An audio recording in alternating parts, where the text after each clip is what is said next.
Hello and welcome to the first episode of the Incoherent Podcast, starring me, Ben Rogers.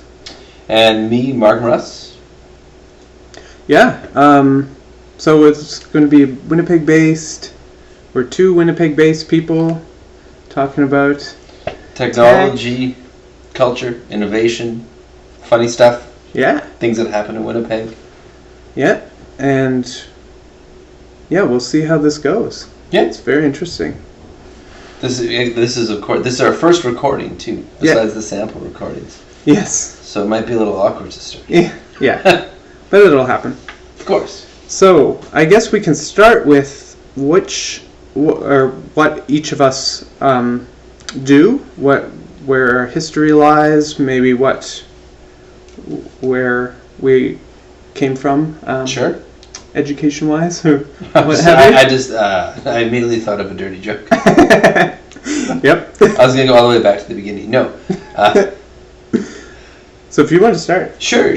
I'm a computer programmer, software engineer, developer, whatever you want to say. I don't know what the term is these days. Developer, I think, is the one that a lot of people seem to use. I have a degree in computer science. I recently switched jobs, and I program computers all day. You can find me at Mark Russ on Twitter. I'm very interested in mobile in general, and just where that's going. I find emerging markets in the mobile space to be interesting. And that's mostly, I like computers and things like that, video games, my wife, my kids, beer. Nice. So that's me. Okay. So I'm Ben Rogers. I am a web content manager. I am a social media guy. I manage a few social media accounts, as well as organize a few meetup groups in Winnipeg here. I also do some photography. I do some Android programming. What else do I do? You're wearing a WordPress shirt. I'm wearing a WordPress shirt, yep. So you might do some WordPress Maybe. work? A little bit. Yes, I do. And, run a few photo blogs and just various other online accounts, I guess you could say. Various other sundry Yes. things. Oh, yes. What would our podcast be all about? I know we kind of started talking about technology, culture, ideas. Yeah, ideas is a good one. Those are the sorts of podcasts that I like the most. Things that are about ideas, or they sort of center around an idea or something like that, or a theory. Yeah. It just so happens that for me, one of the things that I'm interested in, because it relates to what I do, is technology. Sure. And so I think that's kind of what it's about. I like the idea of saying that it's about ideas. Yeah. Because for me, it's sort of like I think technology's gone through a renaissance, at least for my personal enjoyment of it lately. Mm-hmm. What happened in the mobile space and the explosive growth and the growth all around the world, I have found far more interesting than what happened, say, in the previous decade of computing. I found I wasn't as interested in computing and things like that. I kind of found it kind of boring. Oh, yeah. And this sort of re-energized me into what's happening. It just seems like a very energetic time in technology. There's lots seems to be going on. Oh, very true. Yeah. So that didn't really answer what this is about, but I don't know. That's sort of what I'm thinking. But I like the idea. I think it's kind of about anything: technology, news, culture, Winnipeg, ideas, big and small. Yeah. I know you like comedy. Yeah. So, always with a funny twist on it. Exactly. Yeah. Yeah, I listen to a lot of comedy podcasts and just general following of comedians on Twitter and various other mediums. I also think we just want to make a podcast. Yeah. Yeah, that's true. So, which is okay. I mean, I think it's okay to just want to make a podcast. Yeah. Interested to hear how my own voice sounds. Yeah, I know how mine will sound. but I'm okay with it. Yeah, me too. Okay, yeah, that's great. And what type of schedule are we looking for this podcast? What would be maybe how often we record? Well, I think we were hoping once every 2 weeks. Yeah, is the schedule. Yeah. Recording on Monday nights and then Yeah. releasing them. And who knows, depending on what our audio editing skills are like. So exactly. We'll have to, at some unknown time after this recording, we'll pick a time when to release our recordings. Yeah. And then people could, I don't know, grab it. As it happens, or Yeah, I was wondering if we could ever do live recordings. That's the nice thing sure. That's the one nice thing about Hangouts. If we ever want to switch to that, is that you can do live stuff, so people can tune in live and ask us questions. Exactly. If we ever have any listeners. Yeah. So that always depends. I'm planning ahead. Yeah. But that's episode 25. Yes. Yeah. This is episode 1. A new follower, a new listener. a new follower. Yeah. And plus, also, it's good to release when people expect it closer to when we record, because we may talk about some newsworthy stuff that might not be so great down the line if you listen to it 10 days later. Depending on how good we are at editing and stuff like that, like the next day would be the best thing if we could do it. Absolutely. If not, Wednesday. But yeah, you're right, especially if we're very topical and it doesn't work. Though I don't see that happen too much. I think we're pretty general and not like, Yeah. today this happened. But we will see. But I do really like it when podcasts have a set schedule for releasing. Yeah. Just because I have my week, like my bike rides to work and stuff like that, oftentimes it's like, okay, it's Wednesday. That means I get to listen to this show because it'll come out overnight and I'll be able to listen to it. And exactly. Stuff like that, so. Yeah. And then you schedule all your updates on your podcast reader to do that. Yeah. At the exact time. Well, that's great. And when you ride your bike, do you listen through both ears? Is that legal to do? Yeah, I do. It's terrible, but I do actually. Yeah. I always said that I wouldn't. Yeah. And then my old bike ride to work, it was a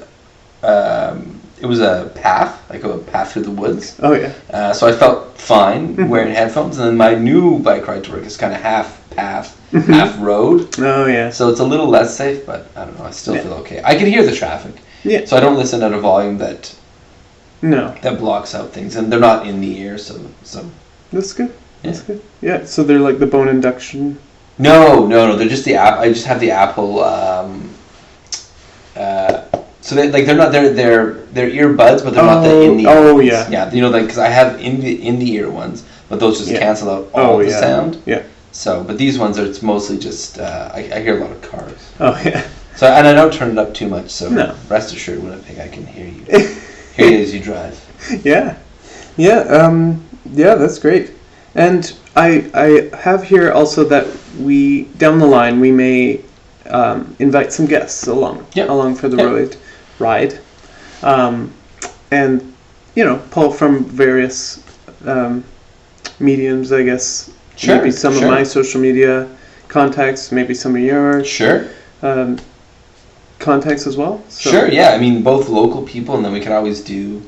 We could Skype somebody in and stuff like that. Because I know a lot of podcasts record that way too. They do. Yeah. So we could bring people in from near and far. Yeah, that'd be great. Yeah, I think so. Yeah. I think so. We should record in a pub sometime too. Oh, I always kind of wanted to do that. I think it'd be fun. Yeah, I'm down with that. Christmas. Yeah. Or St. Patrick's Day, one of the two. Something like that. We'll find a theme show. Yeah. And it'll be loud and uproarious. That would be great, like King's Head. Yeah. St. Patrick's Day, just you can barely hear us. Just like at least 2 words. Yeah. Okay. And how did we meet? The Android meetup. Okay. Well, through Lauren. I heard about you because Lauren goes to Secret Handshake, and he told me about you. Yes. And then at the Android meetup, after we went to the King's Head, he introduced me to you. Right. Yeah. Okay. So that's why, or that's when. Yeah. I feel bad not remembering the exact. Well, you mentioned it, and I thought about whatever. it. That was it. Yeah. And then Twitter, and then we followed each other on Twitter. Right. And stuff like that. And that's where everything seems to happen from there. And then I said, I'm going to make a podcast. Who's interested? And you said, I am. I said, okay, let's make a podcast Awesome. then. Was I the only one that responded to that? Yep. Wow. Yep. Very good. I should have said no. There's hundreds. I picked you. Yeah. Oh, nice. You were selected. Well, that's awesome. Yeah. And so we're looking towards some, looking at some news, general news of the day. I think we can start by talking about a little bit about Android Lollipop and maybe some new things that Google's giving us. Sure. Yeah. I mean, I didn't say it in my intro, but that's where my mobile background really comes from, is Android. That's what I did for the last until recently. Yeah. The last 3 years I did Android programming the whole time. So that was really my introduction to the mobile world and stuff like that. So I'm very interested in Android and stuff like that. And you probably know more about Lollipop than I do.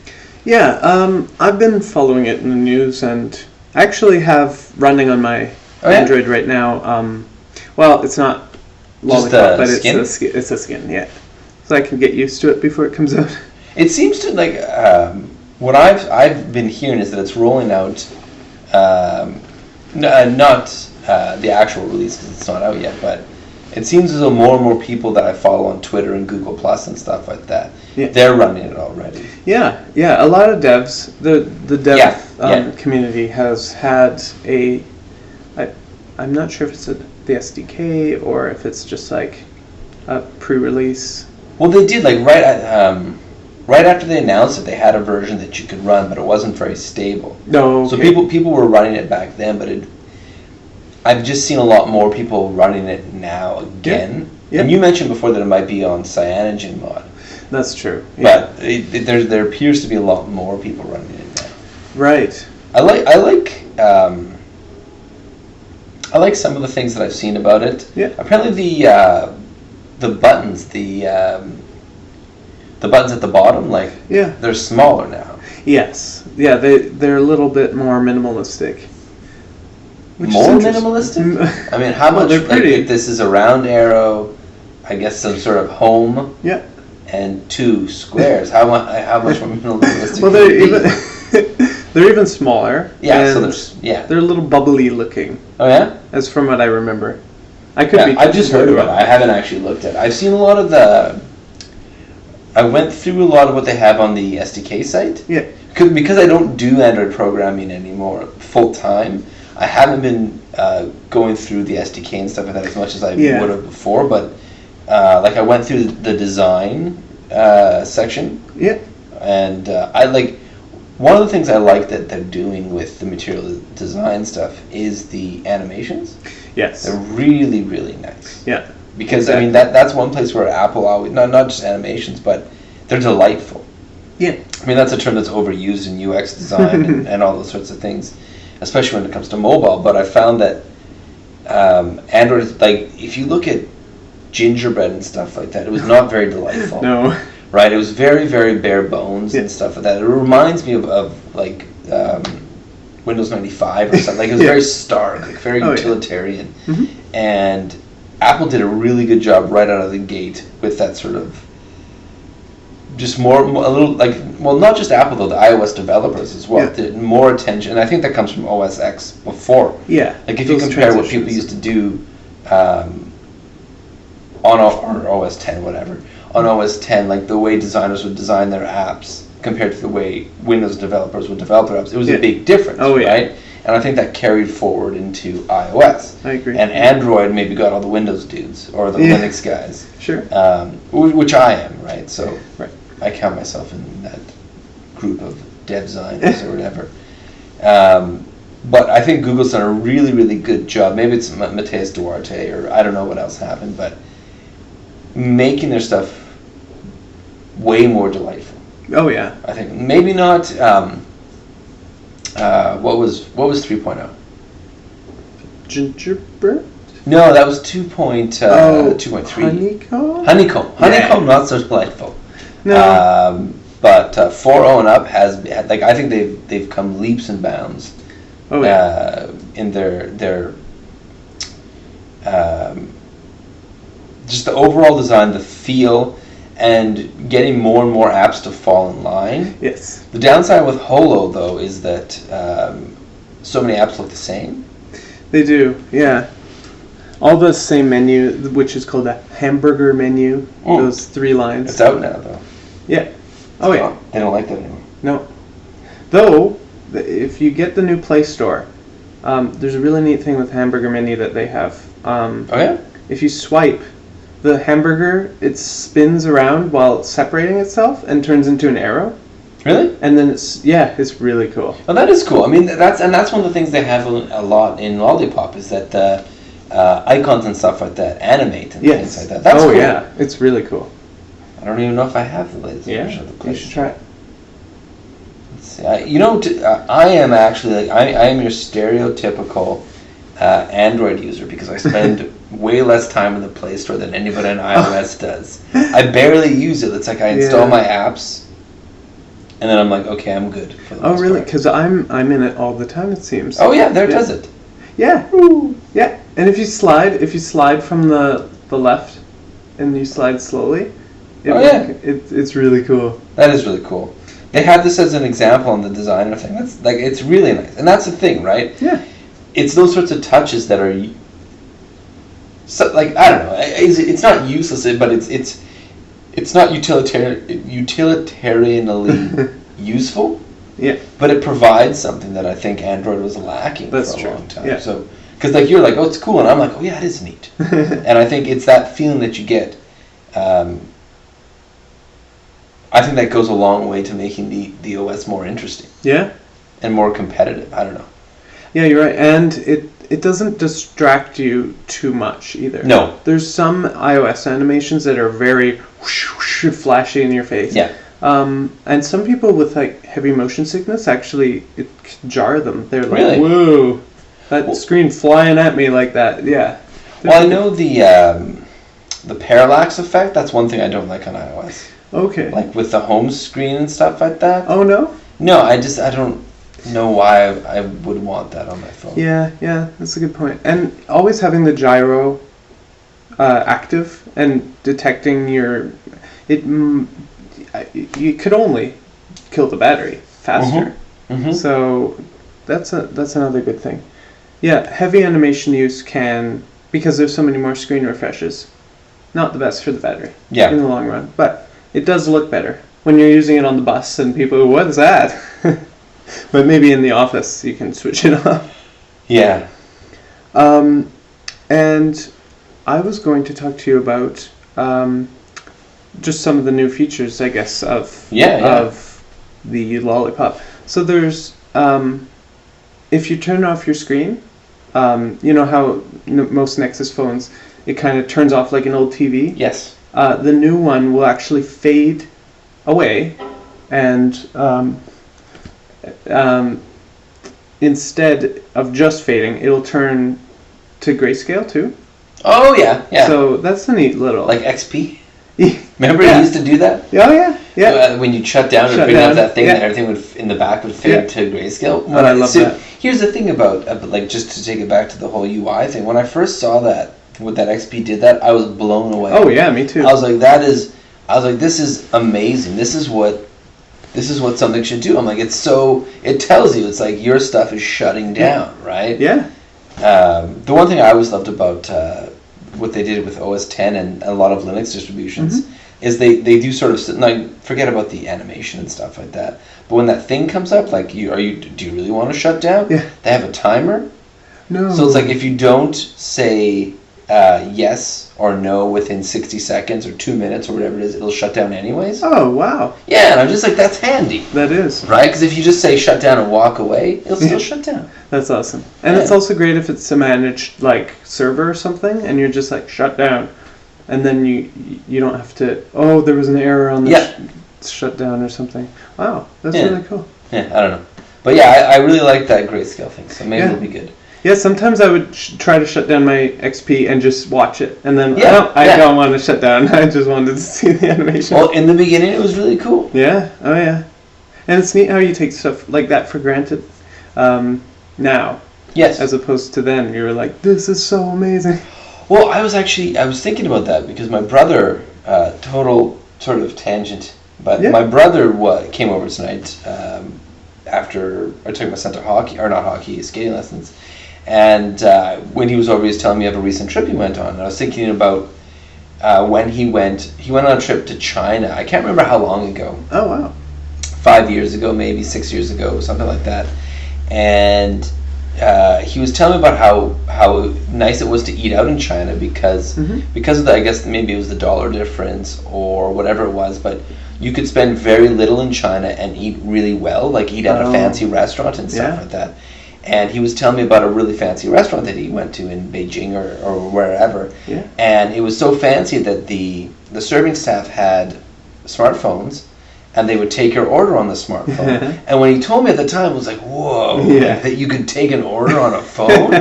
Like, that's crazy. And I was thinking about it today, and I was just like, but that's not crazy at all anymore. No.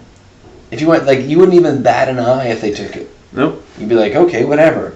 So yeah, like, I mean, at the time, like, that signified high-end fanciness. Oh, like, taking orders and stuff like that. Yeah, there's a restaurant in, I think it's Vancouver Airport or Toronto, that is just a series of iPads all over the tables, like ironed into the table. Oh, yeah. And you just kind of, I want a chicken and 2 beers and and then they just bring it to you and they pay. I don't know if it's paid through Square or if you pay through the cashier or something, but it's all done. You take your order without a person there. Yeah. Well, that reminds me, because they used to do stuff like that in old-time restaurants, right? Yes. Remember they'd have like that little spinny dial thing that you'd have in the corner, like at a diner or something like that. Oh, yeah. And you'd place an order. Yeah, that was awesome. It's kind of weird. I wonder how that worked. No, the new one or the old one? The old one. Yeah. Because I know it was like those big, heavy, square, rectangular push buttons. Like, remember old blenders and stuff like that? Yeah. Ka-chunk, ka-chunk, ka-chunk. Like a total analog push button. Technically, you know what's funny? Or a radio button, because that's where the term radio button comes from. Oh, you can only select one. Yeah, because remember old radios in cars, right? You'd have the spinny dials. Yeah. And then you'd have the radio station chunkers, ka-chunk, ka-chunk, ka-chunk, and it would shift your favorites. Yeah, it would shift the line and stuff like that. But that's where the term radio button comes from. Ah, I see. Yeah, because when I was first programming, they talked about radio buttons and stuff like that. I always sort of was like, I somehow thought that it was like radio because it was circular. Yeah. You know what I mean? Radius or something. Yeah, like there was just something like that. You know, I did too. I did too. Yeah. Wow. So now watch, I'm wrong. So if I'm wrong and somebody listens, you can tweet and say like, no, you're an idiot. It's because they're round. They're round like a speaker, or they're round like the radius. Yeah. Oh, that's good to know. But I'm pretty sure it's because it selects. Yeah. Yeah. And check box ka-chunk. Has a check mark in it. Yeah, and it's a box. Yeah. Yeah. That's good to know. Try the other UI elements that there are. Combo box. You can type in it and it's drop downable. Yeah, and then drop down is just the no typing. Is that what it is? Yeah. And what else? There is the progress slider. Yeah. That. Edit field. And And there's all the different sort of formatted edit fields. Oh yeah, the telephones. But then there's text area, which is like multi-form. Multi-line. Yeah. And I think that's about it. Well, there's I'm sure there's others. Oh yeah. Buttons. List. Just list a normal button. Yeah, list box. Oh boy. Checklist box. Yeah, and then modal, non-modal. Yeah. Well, yeah. Well, it's funny because since I think of I think of mobile so much. The idea of a modal or modalist dialogue, it seems sort of so ancient. It does. You know, I guess you do encounter modal dialogues. Yeah, right. But they happen on their own. Yeah. It's not like you have to program them. Yeah, but modal or modalist, you don't really see that anymore. Oh, No, that's true. Actually, when I started mobile programming, it was for the very first Blackberries. Like the ones with the side clicker. Like not even the side scroller, but like the down, down, down, enter. Down, down, down, enter. So what did you code it? It was, pretty sure it was Java. Really? Oh, yeah, it was like a Java runtime. Really? Yeah. That was like 2006. Wow. Yeah, and now obviously you do like Swift or something for iPhone. Well, what's I don't even know what you write BlackBerry apps in now. I know you can they run the Amazon App Store now. So you can just do your what's it called? Your regular old Android app, and that's fine. Oh, you can run Android in BlackBerry? Yep. Oh, wow. Yeah, you like they have since I forget, was it the Playbook? I think the Playbook. Oh, okay. Did at first. I remember. So they had it was like a sandbox. Yeah. So it was very, very awkward. I'm one of the few people in the world that owns a Playbook. Yeah. I didn't buy it, but they gave away free Playbooks if you submitted an app to the App Store. No way. Yeah. Any app? Any Just app. like a checkbox that you check and uncheck? No, it had to be approved. I don't know what the approval process was. Okay. I think the approval process it was more of did it crash or not? Right? Like does it crash? That's the approval process. Yeah. And but yeah, they'd send you a free Playbook. And actually, I got a free Kindle too. 2 free Kindles. No way. Same thing, said that because Amazon wants. Amazon, yeah. Well, there's another. We've left Lollipop long. Oh yeah. Long behind, but the Kindle. What is it? Kindle Fire Phone. Oh yeah. That's their kind of market phone that they tried to push around. Yes. It has apparently not been selling very well. No, and the same with Firefox phone. Yeah, but that's like available where Spain and a few other markets. Nothing against the Spaniards or anything like that. But I'm not trying to denigrate it because it's available where Spain. You can't sell anything in Spain. No. But apparently Android sells very well in Spain. No. Okay. But it's a very low cost phone, like a very low end hardware and stuff like that. Yeah. I think they're going to suffer from the app ecosystem problem. Well, yeah, just think if another company tried to get a new mobile device nowadays, like a new OS, like even Windows Phone had its problems, It and still has problems. Yeah. It's because you can't what's the term? An app ecosystem. It's table stakes. Yeah. Right. You need an ecosystem that competes in order to just sit at the table. Yeah. If you don't have that, you can't sit at the table with the rest of the big boys, right? You have to go someplace else. Which is why I think the Firefox phone is doing what it's doing. It's not trying to compete one-to-one with iOS and Android. That's correct. Yeah. It's trying to do something else. Yeah. I don't know. I don't think they can succeed personally. Maybe I'm wrong. Maybe they will. Who knows, right? What does success mean? If you sell 30 million phones. Yeah. I'd be happy to sell 30 million of anything. Maybe that's great, right? Yeah. It's that whole thing. You don't need 95% of the market to be a profitable company. No. But I think people in tech, like myself, we think of monopolies. We think of Windows, we think of other things like that, sort of with domination, right? Facebook or whatever it happens to be dominating the space. But I mean, again, you can look at the difference between Android and iOS again, right? Speaking of domination, right? You have a 13% market share, I think, for iOS. Android's 84, 83 or so. I don't know. It's something crazy. It's something like that, and then the rest, Windows Phone is 2 to 3, and then it gets divided amongst whoever else, right? Yeah. Like whatever else is floating, BlackBerry and other sorts of things like Tizen. I don't think I have a Tizen phone yet. But so the old way of thinking about things, and this isn't an original thought of mine or anything like that. Other people have written about it, but is that you couldn't win with 13%, right? Like you were just sort of shunted off to the side. and you were just going to wither on the vine and die, basically. Sort of like what almost happened to Apple back in the day. Correct. But if I'm to understand what I've been reading lately correctly, Apple's going to sell their billionth iOS device sometime this week or next week. Really? Right? Wow. So I don't know how many are in the wild, right? Because they've been selling iOS devices for 7 years. A lot of those devices have been recycled, yada, yada, they yada. take a lot back.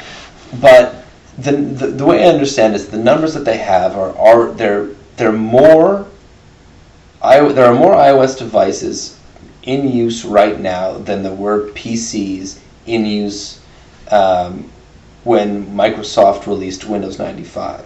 Oh wow! Right, so the domination that Microsoft had, there's more iOS devices out there now, right? Wow. So I could say that. Yeah, well, I mean, so could you compete if you had 300 million users, or 400 million, or 500, or 600, 700 million users?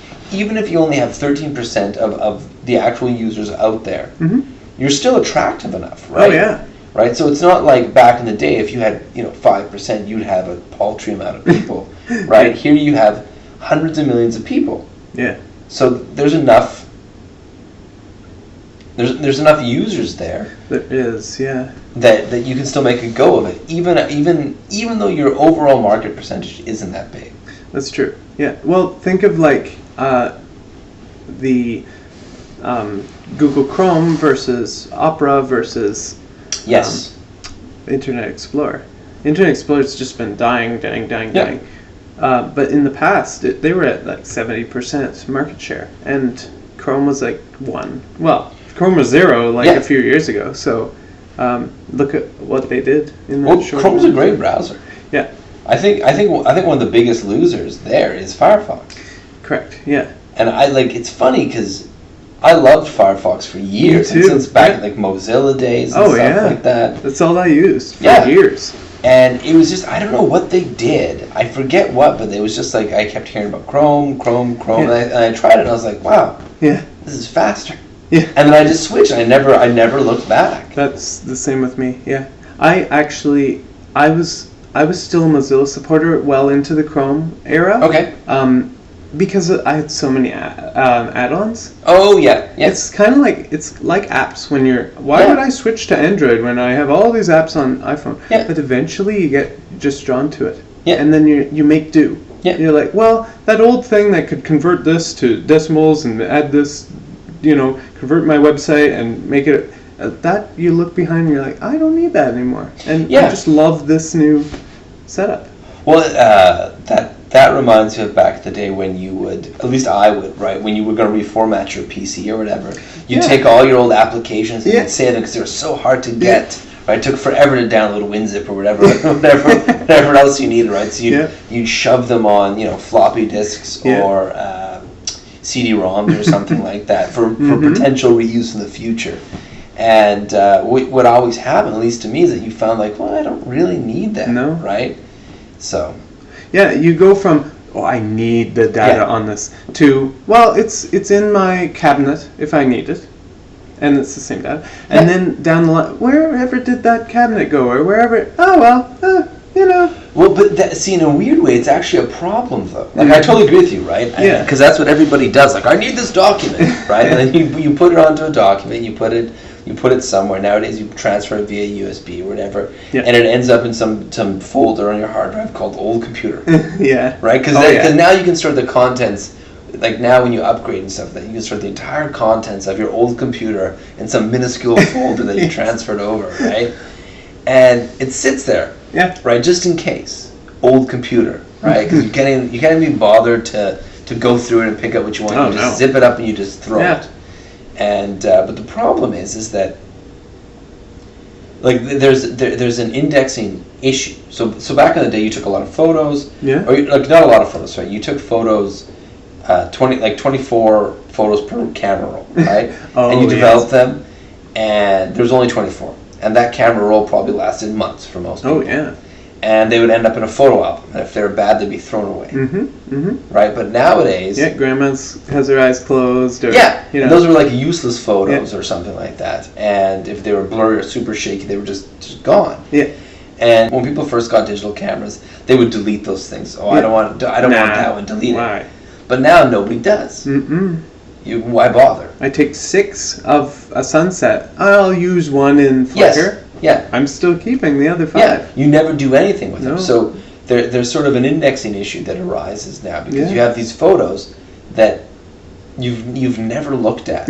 Like and you never will. You never will. But mixed in them are actual memories that you will want to look at. Yeah. But they're lost in something that's just called like April 2012, and you don't know anything about it, right? No. It's automatically backed up, which is cool. Yeah. Except you'll never be able to get to it. No.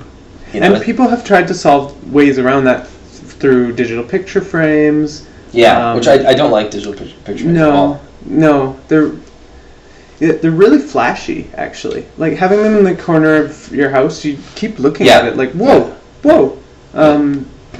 Yeah, they are distracting, and they're bright too. Yeah, I mean, like I get it. I get the idea, but I don't like them personally. No, and even like things like your background, desktop backgrounds, or your Chromecast wallpaper or something. Yeah. Like it can select from those too, but sometimes it's just, why bother? Well, you know what? I speaking of the Chromecast stuff, one of the things I do like. I think Chromecast just got this in a late. I don't have a Chromecast. Okay. You do? Yes. But in a latest update, I believe that they can have like a screensaver or something like that of recent photos and stuff like that. Yeah, and you can actually select which on your Google Drive, which folder to actually push to your TV, which is really cool. I know the Apple TV does that too. Right. And that's actually one space where I like it. Oh, okay, yeah. Because like my parents have an Apple TV, and I've gone over there lots of times, and they'll play music through the Apple TV or whatever, and then it'll just switch to the photos eventually. And that's actually a neat way, because you're just sitting there talking and stuff like that, then you'll look over and be like, there's a photo from wherever. That's when their boat caught fire. Yeah, or whatever. Probably not the boat thing, but yes. Yeah, but no, I think that's for whatever reason, that's sort of, maybe it's because you do it in a group, and everybody can see it at once. Oh, yeah. That, I don't know, makes it a little bit more interesting, I think. Actually, I once went to a party where the guy he had his phone photos put up. Okay. And it was any photo. Just like random shots. There were some like pretty crazy, who knows what shots. And it's just funny. He's like, I just put whatever. It was pretty cool. It was mostly nudes. Mostly self nudes. Yes. That's totally what, I don't know. Yeah, it's neat. It's neat that you can do that. Not. Yeah. Oh no, I totally think. Yeah. I think that's really neat. I was just gonna say I was gonna go dirty, but I'm not sure how dirty we're gonna go. Yeah. Yeah. Give it a try. Or maybe later. But it's a neat view, a window into your life. For example, does this person like fishing? Oh, that's great. Oh yeah. It is. Mm-hmm. It is. That's actually neat. I didn't think about it that way, but yeah, you could discover more about the actual person. Yeah, and it's a conversation piece too.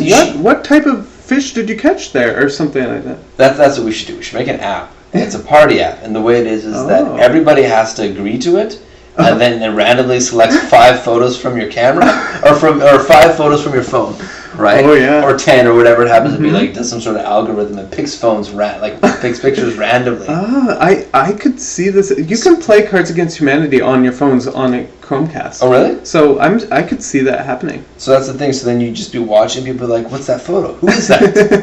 It'd be somebody at the party. Oh, and there could be like sub games. Game one, whose photo is this?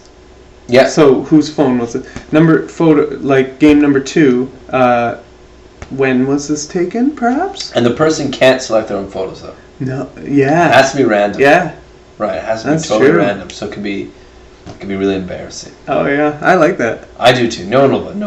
And it could be downloaded photos too, because especially Android pulls in download photos from Facebook. Maybe you've shared some on your Messenger, and if a lot of the times I like search for squirrels and horses photos to send in Messenger. Me too. So yeah. Why? Just because they're funny. Okay. Like for one, if I'm really hungry, eating. You'll send a photo of a squirrel? Well, yeah, I'll say, look, stuff my face like this squirrel. Or chipmunk.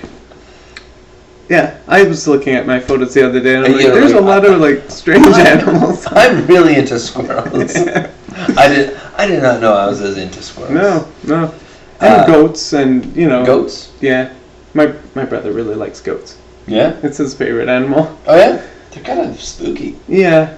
I know. Satanic worshippers, they really like goats, so I don't know. Just kidding. Their eyes are creepy though. Yeah. But they are neat animals. It's like they've watched television all their life. Yes.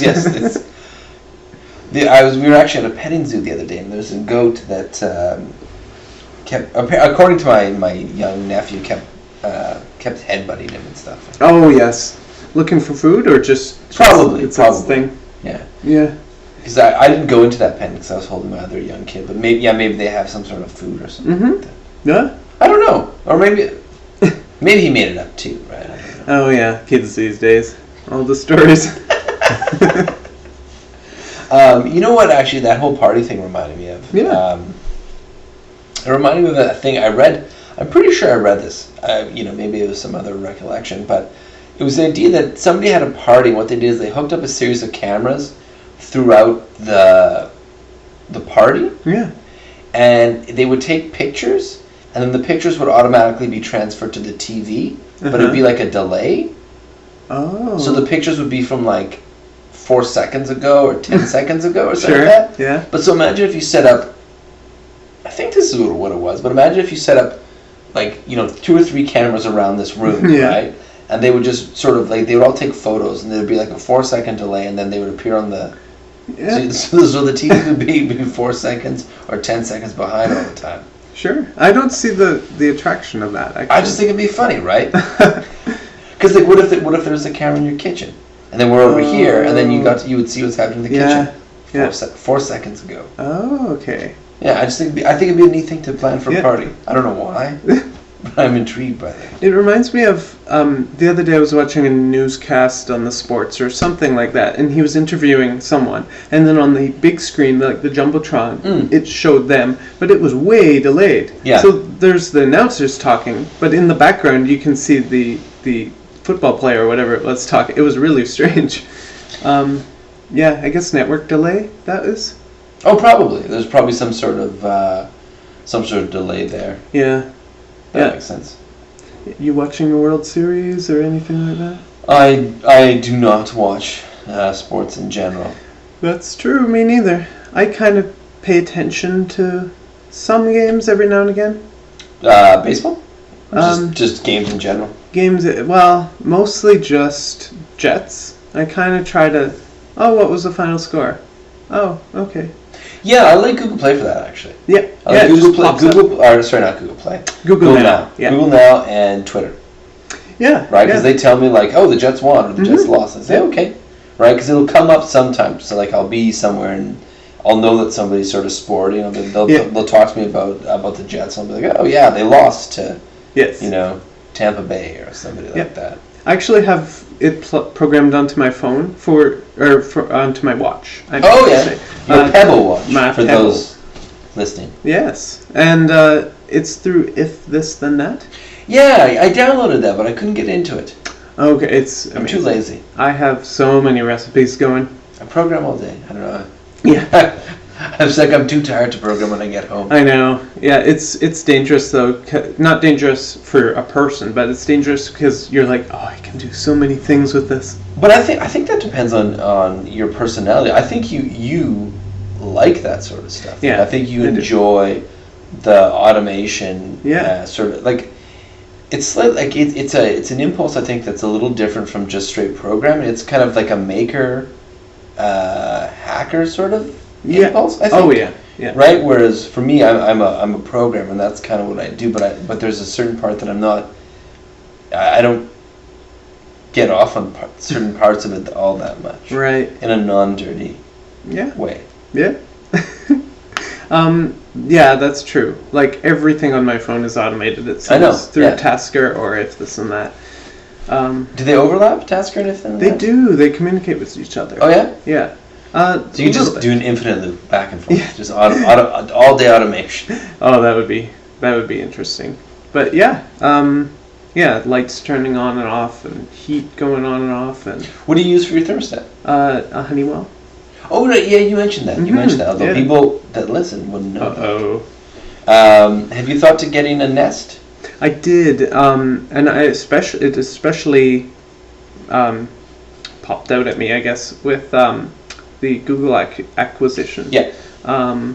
Though I'm kind of enjoying my Honeywell right now, but it is on my wish list for something. Yeah. The Nest, down the line. But I was thinking of maybe getting a Nest 2 when it comes out, because I know Google. I heard at least that Google's working on a second iteration. Oh. Yeah, and with their recent acquisitions too of Nest bought. Oh goodness, they bought something else that does some automation. Okay. Like lights and stuff like that. I'm googling. I'm not. Yeah, I'm not actually sure. Like, was it Google or Dropcam? That's it. Yes. I don't even know what Dropcam is. Dropcam it's like Dropbox and a camera to get. No, it's like webcams that you put around your house, and they continually back up on a dedicated server. So if you had a break in. Oh, it's total security. Okay. Yeah. It's like closed circuit, but network accessible. And you can, at work, for example, on your phone, whatever, you can access your live cameras and go back. Yeah, it's really cool. Apparently, they also bought Revolve. Yeah, that was more recent. And Smart Things. Smart Things, yeah. What's Smart Things? Smart Things are like. So you know way more about this than I do. Yeah. A lot of these come from Kickstarter and various little places like that. Smart Things is like a little chip set that I believe it has a battery in it too, and it detects, like temperature, barometer, motion, vibrations, and sound and movement, and you just you put it somewhere. Like you put it not inside. You put it on the outside of your what's that thing that heats up your laundry? Clothes dryer? Yeah, it dries your laundry actually. I guess it heats it. I guess the heat is a yes. Yeah. So you can put it outside your. Its name is in the act. Yeah. You can put it on your dryer, and then it detects the vibration. Or you can put it in your. So is it that the end user programs it? Yeah. Well, it's like, what do you want me, as being the Smart Things, to tell you? So it would say this has stopped vibrating. Yeah. Okay. Or it's cold. Or it's Oh, okay. Yeah, it's like a little notification. Well, thing. actually, sorry, I interrupt you. No. But that's actually a space that I find really interesting as well, which is this the rise of the Internet of Things. It's a name I don't that's exactly what it is. Yeah. But I think that with the commoditization of hardware, specifically sensors, and what you can do with them now, and how you can connect them to things, like let's say the computer that's in your pocket all the time. I think there's a lot of really, really interesting things. That you can do, and like one idea that just kind of blew me away, and it's not something that's really useful for everybody, but it was a sensor. I think I heard about it. It was probably on a podcast or something. I think it was at CES, but it was a basketball with a sensor in it. Oh. And then when you shot it, it would record the trajectory of the shot and stuff like that. And I just thought, like, that's brilliant. Oh, yeah. Right? Because you sell that to NBA teams, college basketball teams, or whatever, right? You're just like, look, you can analyze the exact shot that your player took. Yeah. Right? And, like, who cares how much it costs? They'll spend it. Yeah. And it's an obvious idea once you've heard about it. Yeah. You know? So I don't know. I think there's tons of potential for that. Oh, yeah. And actually, to butt up against your idea there's a NBA court that is completely made out of LEDs. Really? Yeah, they just made it like maybe 3 weeks ago or so. Really? And it tracks your player, and like if you walk, there's a ring around where you're standing. Really? And it looks just like a video game. And I think it was what's the guy from the Lakers? I don't know. The Kobe Bryant? Yeah. Okay. I think it was him. It was like Shaquille O'Neal 10 years ago. Yeah. He was trying it out, and he's like, "This is really cool." And it you can do scenarios. So like this guy's coming at me. Yeah, and I'm yeah. going Like you could run your plays and stuff like that, and be like, look where you were here. Yeah. So rather than pulling out the tab, like playbook. back in the day, you do it all analog and paper and stuff like that. But now I'm sure they use some sort of tablet and stuff like that. It's great for training. Well, and it'll like you just control it with a tablet too, right? Mm-hmm. You have the court, and you can see all the players and stuff like that. And you can draw things. That's cool. Yeah. And that's the thing, like these, because of how much money these teams have and stuff like that, they're willing to pay for it. It'll make them money. Well, yeah, you look at, for example, Olympics. You look at what the Americans do for training as opposed to other countries.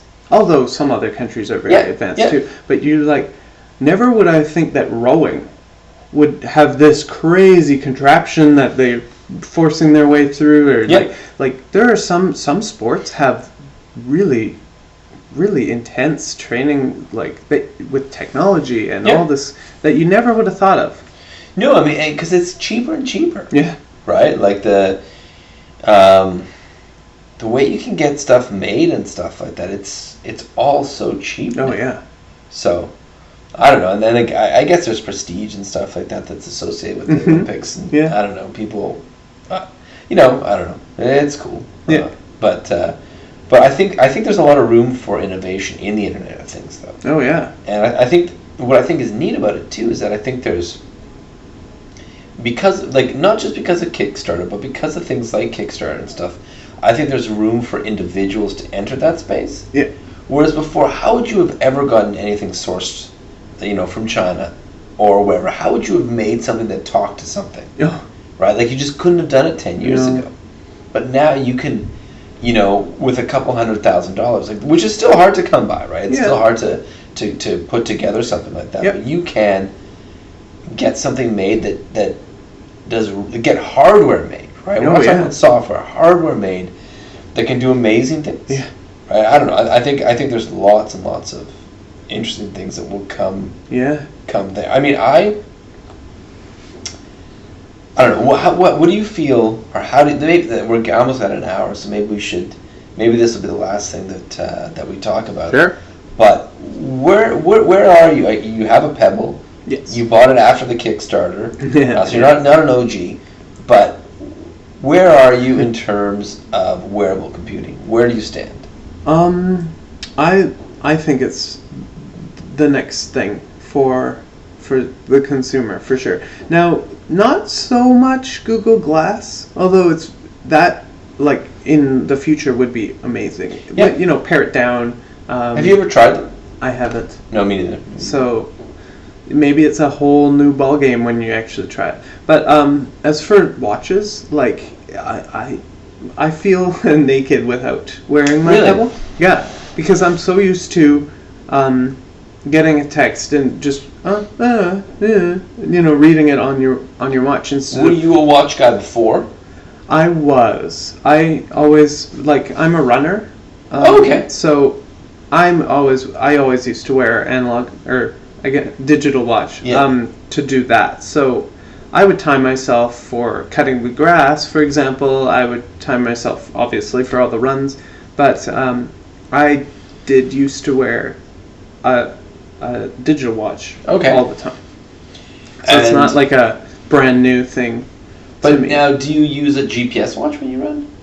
No, I now or in the past? Now. Now I run my Pebble, but I have my phone in my pocket. Okay. So it still gives me the kilometers per hour, the distance traveled and the time. Okay. Not the current time. I mean, like the travel time. Yeah. And so, do you think that the future of wearable? Do you think that that eventually these devices will become untethered from the phone, or do you think that the phone will always be a required piece for the communication? Well, I remember seeing something about a watch that has a SIM card. I think Samsung made one. Yeah. It was the all I've heard about it. I don't know what it's called. Yeah. I don't think I've seen a picture of it. It but might be Korea only or something like that. So maybe. I've just heard that it's ugly and that it gets terrible battery life. Yeah, I could see that. But it's early days for that sort of stuff. Yeah. So I'm not just saying bad things about Samsung, but that it may not be a success. Yeah. But so, do you think that's where it's going to go? I do see it. Even if it is, because who's to say? Like before, there was no wireless Wi-Fi. Yeah. Then there's Wi-Fi. It seems that's I'm sure that there'll be a new technology coming out that makes being connected not through a data network, right, and not through Wi-Fi. Something new. Okay. Something that can be used on your watch, on your TV, on your phone. Sure. Without sort of like an automatic connection in some way. Yeah. Although we sort of have it now, but you're just saying in a way that would be easier for any device to connect. Yeah. Right, yeah. Less overhead. Yeah. That would be really cool, actually. Yeah.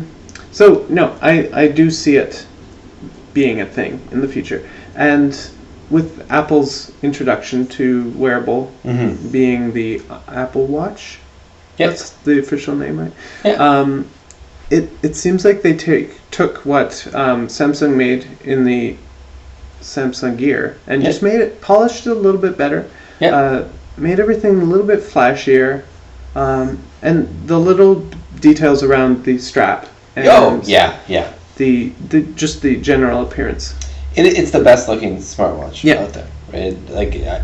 Some people don't like the way it looks, but I think if you compare it to any other smartphone out there, I think it is the best looking smartwatch, hands down. Yeah. Even the Moto 360. Yeah, which is the circle. Yeah. And the little swipe up and the It's nice, but I don't think it's as nice. Right. I mean, one of the interesting things that I've heard on a few different places, I think this is. Are you familiar with Ben Thompson? He does stratechery. No. I like his stuff quite a bit. He's got a podcast, Exponent. He's got some neat. Him and another guy whose name I can't remember. I feel bad, but I like them. I think they're quite smart. But I think this was his idea, or his sort of thought. It's the idea that with phones, it's like that phones are good. Like we want. It appears as though we want phone screens as big as like when we're using them, we want them to be as big as they possibly can be. Mm-hmm. But when we put them away, we want them to be as small as they can be, sort of thing, right? It's true. Yeah. Right? So, like, it depends on... I'm kind of muddling this a little bit, but it's the idea that we really will want big phones, right? Yeah. And when you want a big phone, you're often going to put it someplace that'll make it hard to get. Right. So you'll want to have this other thing. Yes, I see. Right? I see what you're talking about. So it's sort of like... I think I've kind of confused the point that he was making, but it's like, I think you'll want the right screen for the right moment. Mm-hmm. And I don't know. Well, it's true. Like, if I'm sitting waiting for someone, I wait till, look at my watch. Well, I don't sit there looking at my watch, right. But I mean, I don't have my phone out and going, oh, where's this person? I, do whatever, and I'll check my watch instead of having to keep looking at my phone. Yes. And it's great because I'm a bus rider too. Winnipeg Transit. Yeah. I was last 5 years. Oh, Yeah. During the winter. You're biking now? Yeah. Okay. It's great because, if you're holding onto the handrail, or for example, you can just move instead of like having your phone. And who's to say that the bus doesn't jerk forward and you drop your phone? Instead, this thing's tethered to your wrist, so you're not going to be dropping it. So there's other little application benefits to wearable, as opposed to having a massive phone, which I have. I have the Note 3. It is massive. And it's huge. But I love it, and it's great. Well, I mean, there's always that thing that people sort of talk about where you could see, because of the idea that we want big screen. Again, I'm pretty sure that this is somebody else's idea too, but it's the idea that since we want screens as big as they possibly can be, right? But that's just sort of like for display and to interact with. Mm-hmm. We don't want the rest of it to be as big as possible. No. Right? So it's kind of like you don't need the computer to be as big as possible. Right? The actual thing that does the computing. No. You don't care how big that is. You want that to be as small and as light and as efficient as possible. Yeah. Right? You want the battery as small as possible with the biggest capacity. Mm-hmm. Right? But the only thing you want big, right? Like, you don't want the actual device to be big. You just want the screen to be big. The screen, yeah. So there's always that dream that you've seen in sci-fi movies and stuff like that, where the computer is the watch or is the cell phone or whatever. Right. And you walk up to the wall, to a mirror, to a TV, and that becomes your screen, right? You go into work, you sit down, boom. That's your watch that you were just interacting with moments ago on the bus. Yep. Right? That has the computing power that's, of whatever, that you can do anything on. It's always connected to the internet, through whatever sort of network or anything like that. You sit down, bang, right? Yeah. That display that you used to see, because it knows where you are, it knows everything about you, but that display you used to see on your wrist, boom. Yeah. It's on the screen. Window. Like whatever. It's on whatever. And it's not the same UI or whatever it is, or maybe it is, but it's, then you interact with it like that, right? Mm-hmm. So.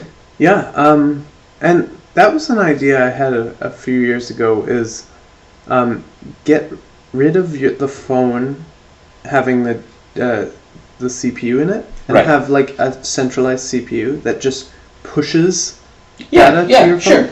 Yeah, maybe that'll be on your wrist though. Yeah, that would be neat. Or that could happen. I mean, you see it other places. I think it makes sense, but I think in some ways, it's almost like tablets and stuff like that, or other things where it feels like that's the past. It's the past vision of the future, and it's limited by what the past or what the moment in time that vision of the future was conceived on.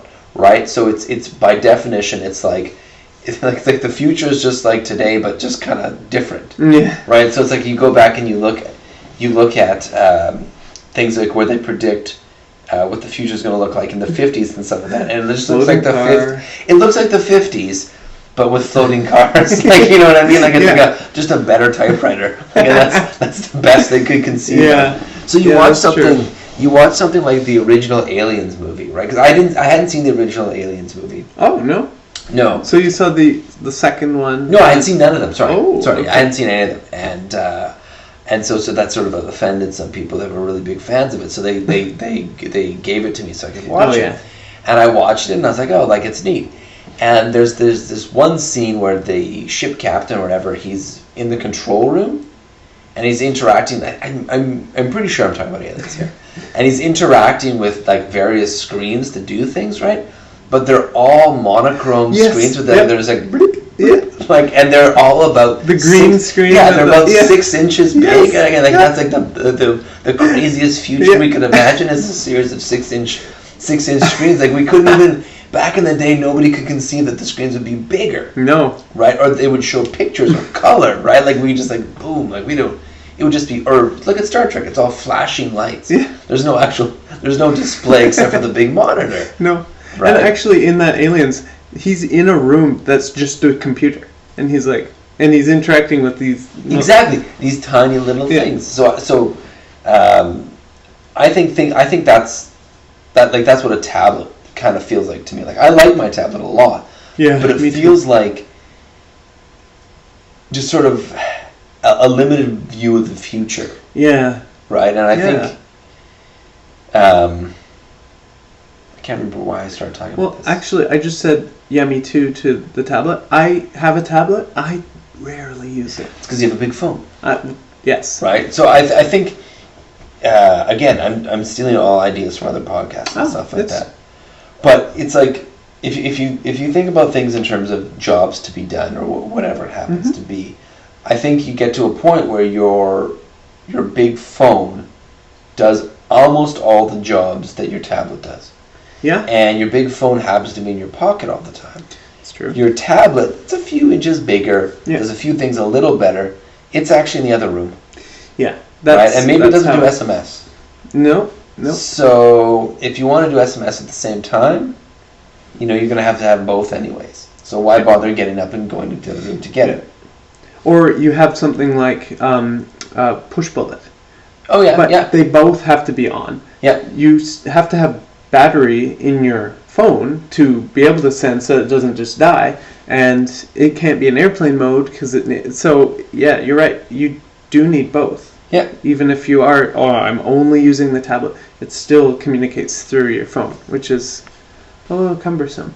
Yeah. I just think it was sort of this thing where you had the big tablets at first, then I went to the mini tablets. Yep. And I love the Nexus 7 here. I love the 7-inch form factor for a mini tablet. I think it's great. I think it's way better than the big tablets. Yep. Right? But that's also for why I use it. I'm just consuming on this, right? But then when phones become 6 inches, right? Like they just push right up into each other. Yeah, they do. And it turns out the phone does more. Yeah. Right? It does more. So if you're gonna buy a 6-inch phone, why would you buy a 7-inch tablet? That's a great point. So I think tablets are great, and I think their growth has stalled or declined for a reason. Yeah. I think we never imagined how good phones would be and how much we would rely on them. Oh yeah. And what they would do for people. Yeah. So people thought that tablets would follow the same growth curve as phones, never imagining how much a part of most people. Like I don't actually still have a cell phone, right? So I'm a weirdo, but I think people never imagine what a big part of people's lives cell phones, like smartphones, would be. Absolutely. And they're such a big part that they actually eclipsed the need for the most part for tablets. Yeah, and for example, with iPhones getting bigger. Yeah. Like before it was like, well, I need an iPad because I have this tiny iPhone 4. But now with iPhones getting bigger, the need for an iPad of that size is getting smaller. Yeah.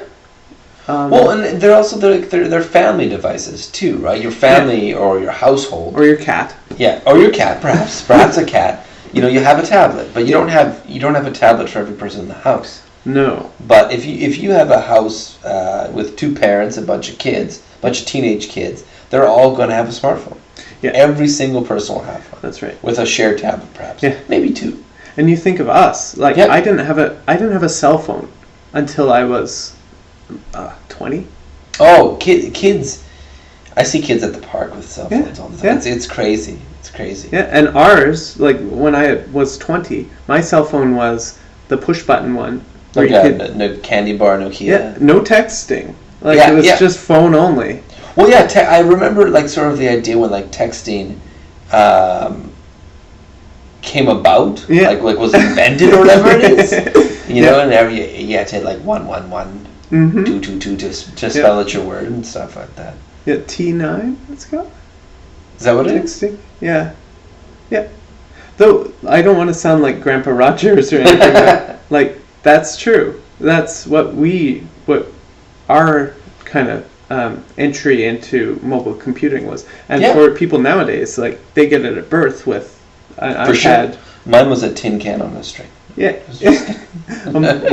That's my introduction to mobile computing. So just because you said old man Rogers. Yes. I mean, but that like, it turns out, I mean, that's the thing people say, it turns out that texting was sort of that was the killer app. Oh yeah. It wasn't actually talking on No. phones. It was texting. No. That was the killer app that it just blew up. Yeah. And then there were, like, first it was texting to people. Then there was subscribe. Like, there was all those MTV things, like, vote 1 to do this. And then there was subscribe to get info in real time. And that's kind of early Twitter, feels like. No, it is. No, yeah. No, totally. Yeah. Totally. Right? Like, it's a way to have information pushed down to you. Yeah. Right? Yeah. Yeah, no, exactly. That's exactly that sort of stuff. And it just grew from there. Yeah. And then there was the ringbacks and the ring forwards and the call waitings and the Ringbacks. Is it? I think it's called the ringback. When if I call you and you're not answering yet, I hear on my end, I hear a song. Like, I hear your favorite song when I'm calling you. I think that's called. I think that's a. Yeah, no, it makes sense. That sort of stuff sounds like carriers just wanting more money. Yeah, because you probably have to pay. You have to pay for it. Yeah. You have to pay for the song. Like, Yep. buy 10. Yeah. Yeah. Pay for the service, pay for the song. Yeah. Yeah. I know. But yeah, it's really interesting the way mobile has grown since then. Yeah, I mean, like it's reached like the point of ubiquity. Yeah. In much of the Western world, like so that the growth that mobile will experience is all going to be in the developed world. Mm-hmm. In the next few years. So. Oh yeah. Which brings its own sort of interesting. Not issues, because issues always imply some sort of a negative connotation, but it brings its own interesting possibilities and things like that. People coming online for the first time, and things like that. It's very interesting stuff. Mm-hmm. So it's been an hour and 10 minutes. Wow, I think that went by really fast. Yeah, I think that might be a good point to wrap up. Yeah. Any closing words or any more future talk or anything like that to look forward to? I don't know. I mean, I think we'll probably just keep on. I like the organic nature of this. I mean, if there's any feedback that we get from people and stuff like that, or if they want us to talk more about specific news items, or keep it loose, or more of this, little less of that, or whatever it is, I think we can change. But I like the idea of just sort of riffing on ideas and going forward and stuff like that. Absolutely, yeah. And again, I'm at Mark Russ on Twitter if you want to give me any feedback. We'll eventually get emails set up and stuff. That we have a Facebook page. We have a Facebook page. The Incoherent Podcast, or is it Incoherent Podcast? It's Incoherent Podcast. I am on Facebook. If you I search, remember. because who types in things anyways? Yeah. If you search, you can find it. Yeah. And Google Twitter. Plus, Twitter. Oh yeah. Incoherent Pod. On Twitter. We'll be on. We'll likely be on SoundCloud and YouTube too. Oh yeah, and then iTunes as well. Yeah. So we'll be everywhere. It seems like. And incoherentpodcast.com. Yes. Is another place you can sort of. We have a blog there. Yeah. It'll mostly be podcast related, but every once in a while, I'm sure we'll put extra stuff up there for people. Yeah. Behind the scenes or what have you. Yeah. I have a feeling that mostly nude shots. Yeah. Of us. Yeah. It's pretty X-rated. And probably episode mentions too. Maybe like we mentioned the Google material design. We might have a link to that. And maybe a link to that other podcast that you mentioned. Yeah, Exponent.fm. Yeah. So we might do that, or likely we'll be doing that. Yeah. And also, I have to still design a logo for the podcast. Yeah. And a cover photo and a whole bunch of other stuff like that. But that'll be happening. And maybe, perhaps, a enter or leaving song or something like that. Some sort of theme. If there's somebody out there that's talented. Yeah. Let us know. Send something in if you're one of our one listeners. Or possible one listener. My wife. Yeah. That'd be great. And I think that's the plan. So that's our first episode. Yep. Very good. Yeah, I think it went well. Do you have any other final words? No, that's... Oh, well, I'm Ben Rogers Winnipeg on Twitter. So that's WPG, among other places. So, yeah, that's about it. We'll put links up on the... on the blog? On the blog and stuff like Perfect. that. So that people can click on things. Very stuff good. like that. Yeah, now I guess we have now down to editing time now. Yeah, we'll see how that goes. And hopefully there'll be an episode 2. Yeah, I hope so. Me too. I feel like it. I think so. Yeah, awesome. All right. All right, see y'all next time. Till next time.